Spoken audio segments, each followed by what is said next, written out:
Greetings from the Department of ECE, SJBIT. In this session, we will be looking at microwave passive module 2, which is microwave network theory and passive devices, session 7. So in this session, we are going to look at the S parameters derivation of a two-port network for a mismatched load. Previous session we have seen about S parameter and their properties. So here we derive for mismatched load of a two-port network S parameters. Then waveguide T's. In under that waveguide T's we have a E plane T and H plane T. The S matrix derivation, understanding the working of E plane and H plane T, and problems related to that. First, we'll start with S parameters of a two-port network for a mismatched load. So for that, let us consider a two-port network or a junction. And it is formed when there is a discontinuity between the input and output ports of a transmission line. So during the propagation of the microwave signal through the junction from one port to another port, uh, evanescent modes are get excited at each discontinuity, which contains the reactive energy. Actually, these modes, they'll decay very fast away from the junction and becomes negligible after some distance, after a distance in the order of wavelength. The terminal reference planes, whatever we choose, 1 and 2, are chosen beyond this distance. So we can evaluate the equivalent voltage and current at these positions, which are proportional to the total transverse electric and magnetic fields. Uh, we'll consider these circuits, which will be analyzed by using S matrix formulation, and we'll start analyzing that by considering a two-port network which is terminated by normalized load and generator impedance. Normalization, usually it specifies the impedance of that must be divided with its characteristic impedance. Normalized load impedance indicating ZL must be divided with Z0. Normalized generator impedance indicating ZG must be divided with the characteristic impedance. So this is a structure you can observe. You have a plane. At one plane, you have connected the two waveguides in the first diagram, and in another one, a coaxial probe is connected with a waveguide. Uh, that is a waveguide step junction and coaxial waveguide transition, where you can observe the two devices which has been connected with their characteristic impedances which are represented. I wanted to analyze such a network. So equivalent circuit of that can be written in terms of a two-port network as. So consider two-port network, the last one, C diagram. Consider a two-port network with the characteristic impedance as Z0. Two ports you have, plane, first plane 1 and second plane we can consider as 2. So at port 1 we had given with a signal from the signal generator, that is Vg and Zg associated with Zg, and you can observe any wave incident to the port network, which we call it as a incoming wave A, and outgoing wave function we call it as a B. So A1 and B1 corresponding to plane 1 input port, and A2 and B2 corresponding to port 2, and the corresponding reflection coefficients at port 1 and port 2 represented as K1 and K2, or you can say that it is gamma 1 and gamma 2. And the transmission coefficient in the forward direction and in reverse direction, already we had seen this analysis, that is K1 represents S11, K2 represents S22, and transmission coefficient in forward direction and in reverse direction. Forward direction it is S21, reverse direction it is S12, and assume that we have terminated with the load impedance of ZL. So the normalized impedance at port 2 is ZL by Z0. Normalized impedance at port 1 is ZG by Z0. Mismatched load we are considering. So we are considering the load impedance is not matched with the characteristic impedance. In such cases, we expect some of the reflections, because if impedance is not matched, obviously you will get reflections. So which will enter again into the port as A2, and that reflection will be passed to port 1 represented as B1. So A2 by B1 by A2 ratio, which is nothing but your S12. reverse transmission coefficient in this case.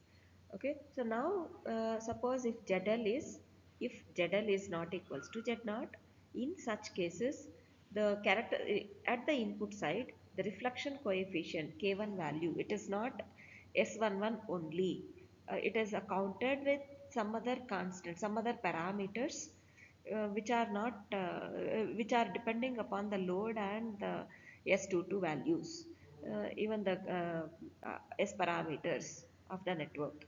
So if you connect a mismatched load, the input reflection coefficient will no longer be same as S11. It varies. So now we need to derive how to evaluate the input reflection coefficient with mismatched load. So I need to evaluate the load reflection coefficient first for that reason. So which is nothing but output reflection coefficient, reflected voltage to the incident voltage. So the reflected voltage will be reflected wave function A2 incoming and outgoing B2 due to reflections at the load end. So A2 by B2, and usually any reflection coefficient can be expressed in terms of impedances as ZL minus Z0 by ZL plus Z0. So you can make use that, and from this you can represent A2 as K2 times B2 or gamma 2 times B2, reflection coefficient times B2. So in general, any matrix or any two-port network or n-port network which is characterized by S parameters and their incident and reflected wave functions as B is equal to S into A. So as it is two-port network, consider B1 represented as S11A1 plus S12A2.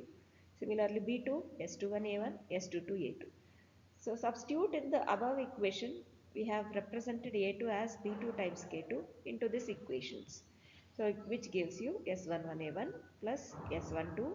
A2 is nothing but B2 times K2. Similarly, in the second equation also. Now we need to solve for the reflection coefficient at port 1. At port 1, the reflection coefficient is again, it is reflected voltage to the incident voltage. The reflection at port 1 is B1, incident is A1, B1 to A1 ratio. So which you can evaluate for the mismatched load by rearranging the equation B1 to A1 ratio by rearranging this equation. So in this equation B1 to A1 I need rearrange the equation which will give you K1 as S11 plus S12 S21 into K2 divided by 1 minus S22 K2. So this equation how do we get means from these two equations B1 B2 equations you need to rearrange, then you will get this equation. So now we'll consider different cases for a mismatched load. So for a mismatched load, you can say that input reflection coefficient is not equals to S11 now. It depends upon S12 as well as S21 and S22 K2. Now you consider it is suppose the network is reciprocal. Reciprocal in the sense as we know it satisfies the symmetry property. Sij must be equals to Sji. Uh, in such cases S12 same as S21. So by substituting that into the above equation which results in S11 plus S12 square into K2 divided by 1 minus S22 into K2. Suppose for example, let us consider we have connected a matched load. How about the reflection coefficient at the input side? So if it is matched, then K2 will become 0, that is gamma 2 will become 0. So because output reflections you will get when if and only if you have a mismatched load. If it is perfectly matched, uh, then K1 value that is a reflection coefficient minimum value will become ZL minus Z0 by ZL plus Z0. If ZL is equal to Z0, Z0 minus Z0. So numerator itself has become 0. So reflection coefficient represents 0. So in such cases, this factor will become 0 and 0 by 1 something which will become 0. You can say that reflection coefficient is same as uh, S11 and suppose if the junction is lossless, different cases we are observing. If the junction is lossless, we know that it has to satisfy unitary property. According to that unitary property, for a two port network, either row wise or column wise you can start with. So row wise, here we have started. Row wise, if I start S11 into S11 conjugate plus S12 into S12 conjugate must be equals to 1. Similarly for the second row, then adjacent rows element, multiplication of conjugate of adjacent elements with the present element, and that sum must be resultant to 0. So the lossless property, suppose if the network is lossless and it is reciprocal and it is terminated by a mismatched load, then you can evaluate the reflection coefficient as S11 obviously equals to S22, and S12 you can represent that as square root of 1 minus S11 square, or you can say that input reflection coefficient, it is not equals to S11. So the last equation which is used to compute the S parameters uh, by measuring by knowing S parameters you can evaluate the reflection coefficient. So for different values of K2 you can evaluate. So 0, -1, +1, and a set of simultaneous equations can be obtained. That is for a reciprocal devices. So this problem already we had discussed. Next we look at waveguide T's. So waveguide T's, waveguide T's are 3-port devices. 3 ports you have. Earlier devices what we have considered is attenuator, phase shifter. They are of 2-port devices. Whereas waveguide T's, in that E plane T and H plane T, they are of 3-port devices.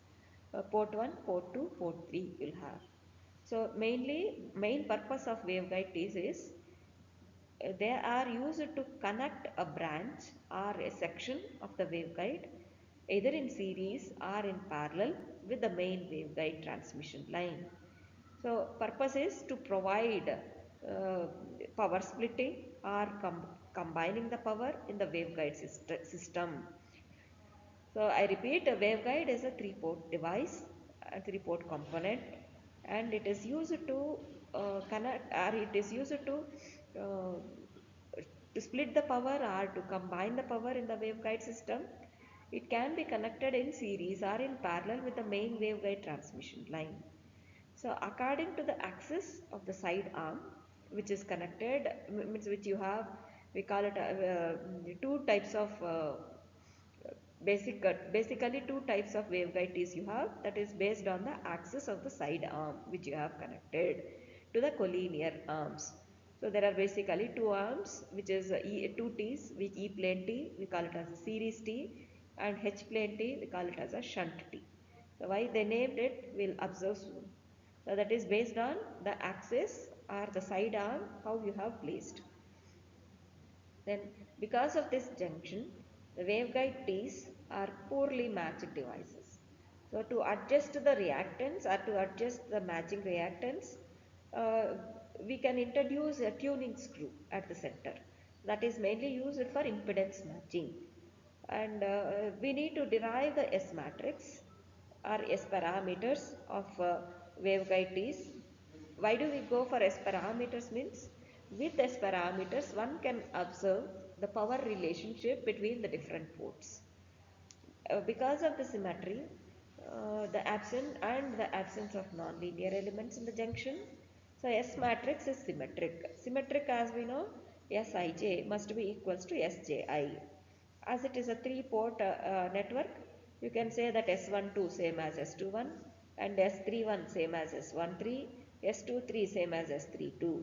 So the S matrix with 9 components, S matrix now it is 3 cross 3 because it is a 3-port device. S matrix will be of the order n cross n. So it is 3 cross 3. Now the S matrix you can represent here. S12 first row same as second row if you observe. S21 which is same as S12 due to symmetry, and S23 we have represented last row. S31 same as S13 due to symmetry, and S32 same as S23 due to symmetry. So you can observe the 9 elements in the component in the S matrix, which has been reduced to uh, 5 elements. So if you determine the 5 elements, then you can observe the power analysis. So now we will look at the E plane T, then analysis of E plane T followed by H plane T. So first if you look at the E plane T, from the consider you have a 3 port, it is a 3 port device. Port 1 and port 2 we call it as a collinear ports, and port 3 which we call it as a E port, and which is connected in series. The port 3 which is connected in series. You can observe the phase relationship by considering the symmetry, the phase relationship of the waves in each of the arm can be observed as, suppose if I give an input at port 3, which results in equal division of power at port 1 and port 2, but equal magnitude, but within opposite phase. So you can say that input I had given at port 3, output you are observing at port 1 and 2. Due to the symmetry and the phase relationship which is existing in that E plane T, because of the geometry, equal amount of power has been divided into port 1 and 2, but with opposite phase, 180-degree phase shift that you can observe. The same thing can be expressed in terms of S parameters, as you can observe S1, S31. I am giving input at port 3, output I am observing at port 1. Similarly, which is equal to S23 minus, minus indicating 180-degree phase shift. So because of symmetry, S123 is same as S32, and because of symmetry, S13 is same as S31. So you can observe Sij, input is given at jth pin and output you are observing at ith one. Sij indicating input you are given at jth port and output you are observing at ith port. Okay, so S13 is equal to S2 minus S23, and S12 is equal to S21, that is due to symmetry. So you can say that here, uh, if two in phase input waves, if I have fed into port 1 and port 2, that is collinear port, that then what is the observation at output, that is at the port 3. So you will have uh, as you are given with the same, if I give the same magnitude, then resultant will be 0. Suppose if I have provided with a different magnitude but different phase, same phase, so then in such cases the difference signal is produced at port 3. Okay, so that is the reason why we call it as a third port as a difference arm. And by the analogy, you can say that with the voltage relationship in a series network, we also call this as a E-plane junction as a series network or series junction. And the diagonal elements of an S matrix in an E-plane T junction, all the diagonal elements cannot become 0 simultaneously, since the T junction cannot be matched, all the three arms match to characteristic impedance simultaneously. Because of that, we are assume port 3 is matched. If port 3 is matched, then S matrix of the E plane T we can derive by using the properties S parameter. You can observe the diagram. So this is a diagram of E plane T. Port 1, port 2, we call it as collinear port, and port 3 is a side arm which is connected in series. We say that this is a E plane T is a series junction, and port 1, if I give input at port 3, equal amount of power will be divided, but you observe the arrow mark 180-degree phase shift. Or if you give same phase inputs at port 1 and 2, the difference signal which will appear at port 3. And port 3 is a, usually we consider it as a matched junction, it has matched terminated. So as it is a 3-port junction, using the symmetry property, you can represent the S matrix. Already we had seen this, and even this is the diagram representation of a series T. And in the same manner, you substitute all these things into the S matrix, S properties, that is considering symmetry property, which is equal to Sij equals to Sji, and port 3 is perfectly matched considering S330, and we're considering all the waves, means when you give input at port 3, equal amount of power is divided into port 1 and 2 but with opposite phase, that you can consider. So by considering this, if you substitute into the S matrix, so number of parameters to evaluate from 5, it has been reduced to again into 3. So 4 parameters if you know, then you can fill the S matrix. The derivation is completed. You can understand the working. So for that, last property which we will make use is a symmetry property or lossless property for a lossless network. So we know that we'll take a either row wise or column wise we will consider. So here row wise, first row, first column S conjugate transpose multiplied with S must be equals to unity. So with that concept you can write S11 square plus S12 square plus S13 square must be equals to 1. Similarly, second row if you consider S12 square plus S22 square plus S13 square equals to 1. And third row if you consider S13 square plus S13 square plus 0 equals to 1. So from this and in the same manner you consider, this is indicating row 1 column 1, row 2 column 2, row 3 column 3, and the last one you multiply row 4 means last row with the first column. So row 4 column 1, then you can attain S13 multiplied with S11 conjugate, S13 multiplied with S12 conjugate must be equals to 0.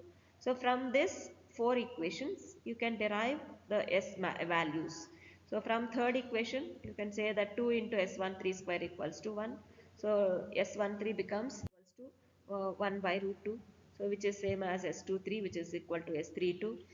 From the last equation you can, from the previous equation substituting this into the above, you will result in S11 equals to minus S12 equals to minus S11, and by substituting all these values you can get S12. So we got S13, then the relation S2 S12, then S11. So substitute all these things into the S matrix, which results in there is a E plane T S matrix, which results in 1 by 2, that is S11, S12 is 1 by 2, S13 is 1 by root 2, and S23 which is equals to minus S13, so minus 1 by root 2, and rest all are S11 same as S22, so 1 by 2, S12 same as S21, so 1 by 2, 1331 same, and 2332 same, minus 1 by root 2, so 0 S33. So from this you can observe, uh, you can find out how the power will be splitted in E plane T by considering the different cases. So yes, we know that in general, in the S matrix, in general, we can write B is equal to S into A. So S value you got to know. You can write the three equations. B1 equals to S11A1 plus S12A2 plus S13A3. So substitute for S11, S12, S13 all these values. In the same manner, write the equations for B2 and B3. So after writing that equations, three equations, now we will consider three different cases, two different cases. Suppose I had given input at port 3 and no inputs which I had given at port 1 and 2. So how can I represent? A's are nothing but the incoming waves. B's are nothing but outgoing waves. So A3 incoming, so I am giving input, so which is not equals to 0. And A1, A2, which I am making it as 0. So A1, A2 means we are not giving any input. A1, A2 becomes 0. So now evaluate for B1, B2, B3 from the above three equations. So which gives you A1, A2 has become 0. Last one is left out. So that means 1 by root 2. B1 is equal to 1 by root 2 A3. Similarly, in the second equation, if I substitute A1, A2, 0, you will get minus 1 by root 2 times A3. In the third equation, if I substitute 0, 0, Last one already 0, so B3 will become 0. So you can say that from this equation, if I give input at port 3, equal amount of power has been divided into port 1 and 2, but with 180-degree phase shift. So that's what even we have observed while analyzing the S parameters of E-plane.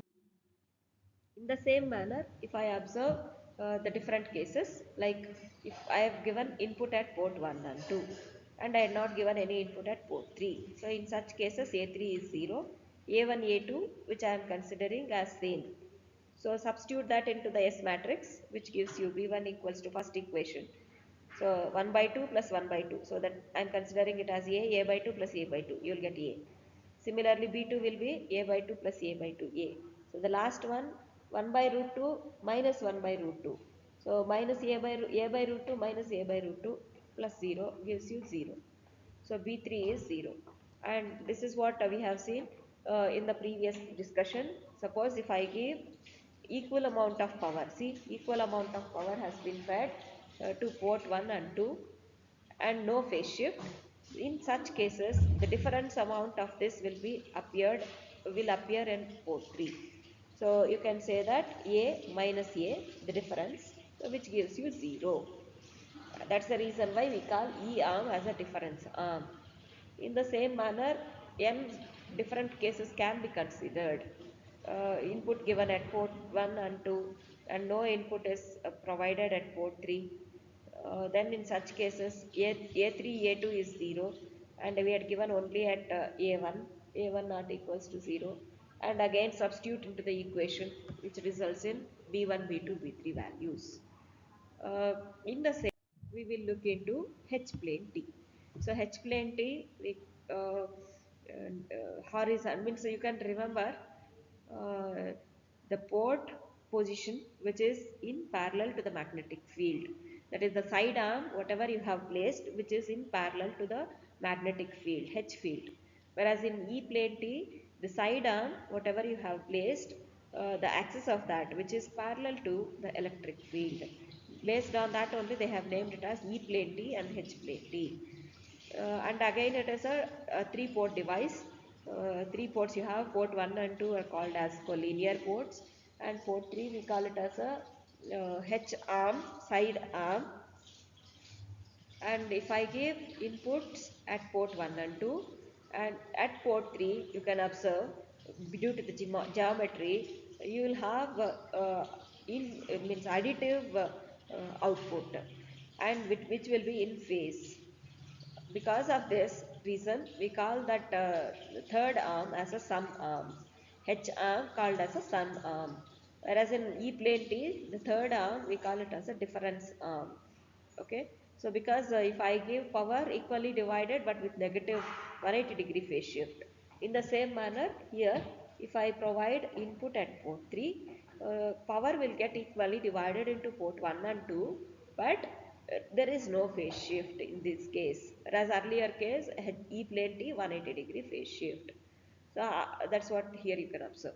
So because of the magnetic, they have divided, because of the magnetic field loops, the power will get divided into the two arms in a similar manner as currents between the two branches in a parallel circuit. We also call this H plane junction as a shunt junction. E plane is series junction and H plane is shunt junction. So for a symmetrical and lossless network, uh, in the absence of nonlinear elements, we are considering to derive for S parameters same as E plane junction. So as it is a 3-port network, this S matrix can be represented as a 3 cross 3. You can observe with 9 elements. I need to determine 9 elements. Because of the symmetry, we can symmetry property 9 elements will be reduced and another property will make use is third port is perfectly matched, S33 becomes 0 and if I give input at port 3 power will get divided equally into port 1 and 2, so you can say that S23 same as S13. So using these three properties, the S matrix will be reduced from 9 elements means 9 elements, it has been reduced to determine 4 elements.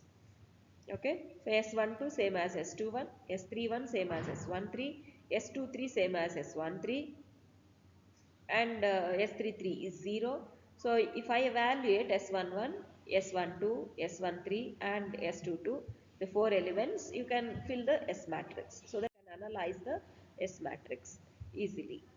Port analysis you can do.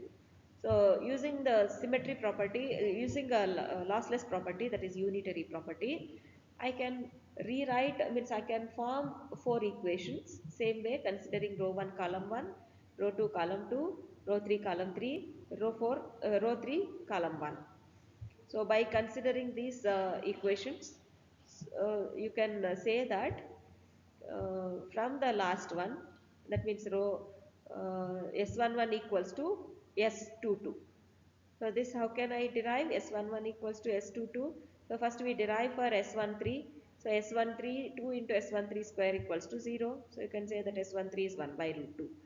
And substitute that into this equation, first equation and second equation, which will result in, or you compare equation 1 and 2. These two equations you compare. So if you compare, you can say that S11 equals to S22. And S13 we have determined, which is same as S23, and which is same as S32. S13 we know, and S11 S22 same. uh, from the last equations you can say that this last equation, take S13 common, so which will be S11 conjugate plus S12 conjugate becomes 0. S13 will, which will not become 0, obviously the other component has to become 0. So from that S11 equals to minus S12. So substituting all these values into the first equation, which results in S11. So S11 is same as S22, but it is equals to minus S12. So with the value S11 I got, which is 1 by 2, which is same as S22 we got, which is same as S11 1 by 2. S12 we got, which is minus of S11 1 by minus 1 by 2, and S13 we got, which is 1 by root 2. So substitute all 4 values I got, substitute that into the S matrix, which results in this matrix. So from this matrix again we can write different cases, considering by substituting A1 S equals to B equals to S into A. So writing 3 equations like B1 B2 B3, B1 equals to S11 A1 plus S12 A2 plus S13 A3. Same manner B2 B3 equations you can write, and then you can find out the different cases. As input I had given to port 3, but there is no input, I had given no input at port 1 and 2. So substitute in the above equation, A3 0 not equals to 0, A1 A2 is 0. In such cases, if I substitute in the above S matrix, which results in B1 B2, observe B1 B2 1 by 2 1 by root 2 A3 1 by root 2 A3, but B3 is 0. You can say that equal amount of power has been divided into port 1 and 2 if I give input at port 3. So you can also say that this is a and again you can observe it as 1 by root 2. 1 by root 2 is a 0.707, 70%, or you can, if I convert that into decibels, you will get 3 dB. So power will get divided, means 3 dB down with respect to the input power what we had given. So we also call H plane T as a 3 dB power splitter. 3 dB power splitter. For that condition is input to be given at port 3, output to be observed at port 1 and 2. You will have 3 dB less. So 10 dB if I give as input, you will have 3 dB less at port 1 and 2. So 7 dB, 7 dB you will get. And in the same manner, different cases like A3 is 0, but equal amount of power I had given at port 1 and 2. So as we know it is a summer, these two will be added and appear at port 3. So B1, B2 becomes 0, matched. B3 will become root 2A. So it will be added up, added increase. So